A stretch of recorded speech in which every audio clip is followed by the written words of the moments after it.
Mes bien chers frères, bonjour. Je suis très heureux de vous retrouver en ce vendredi saint.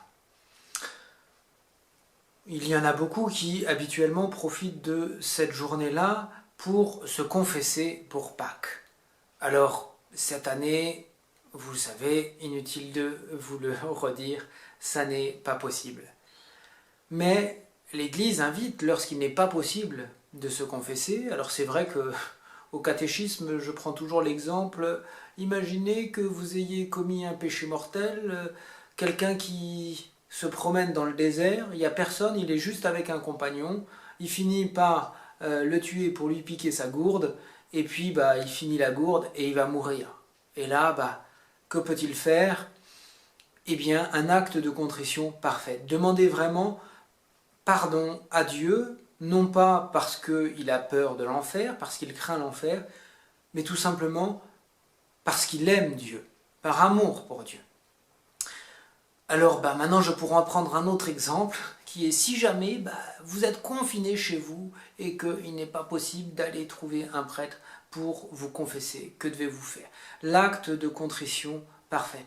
Mais bien chers frères, s'il y a un jour dans l'année qui est particulièrement propice à faire un acte de contrition parfaite, c'est bien le jour du vendredi saint. Je vous invite à méditer l'amour de Dieu pour vous. Jésus a dit à saint Angèle de Foligno, « Ce n'est pas pour rire que je t'ai aimé. » Vraiment, il aima les siens et les aima jusqu'au bout, c'est-à-dire jusqu'à la mort de la croix. C'est par amour pour moi que Jésus est mort sur la croix.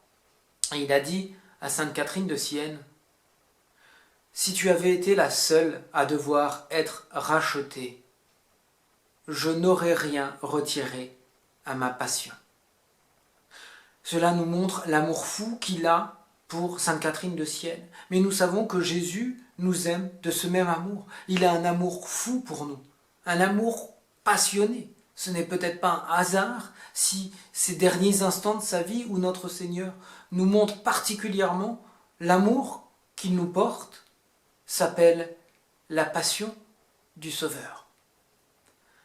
Alors mes bien chers frères, méditez cet amour de Dieu pour vous. Méditez que chacun des coups, chacune des insultes, chacun des coups de fouet, chacun des vexations que le Christ a reçues durant sa passion, il pensait à vous. Les impropères que vous pouvez trouver dans votre missel du vendredi saint, donc c'est-à-dire ces reproches que le Christ fait à son peuple, sont absolument magnifiques, sont peut-être l'occasion d'un examen de conscience. Je ne vais pas vous les lire ici, mais vous pourrez les trouver dans votre missel, les impropères. Faites-le, mes bien chers frères, et demandez-vous, ce que le Christ a fait pour vous et qu'est-ce que vous pouvez faire pour lui. Méditez la passion, méditez le chemin de croix, évidemment. Et pleurez, demandez peut-être ce don des larmes que saint Ignace nous fait demander dans sa retraite. Le don des larmes, de voir combien Dieu m'a aimé. C'est ça la grâce de ce vendredi saint. Et confiné que vous êtes, vous pouvez peut-être prendre le temps de méditer cette mort de Jésus par la croix, par amour pour vous. Voilà mes bien chers frères, la grâce que je vous invite à demander. Et si vous la demandez en suppliant, le Seigneur vous l'accordera. Et s'il vous l'accorde, ce sera peut-être votre plus beau vendredi saint. Que le Seigneur vous bénisse. Restons bien unis dans la prière en ce jour de la mort de notre Seigneur. Et je vous dis à demain.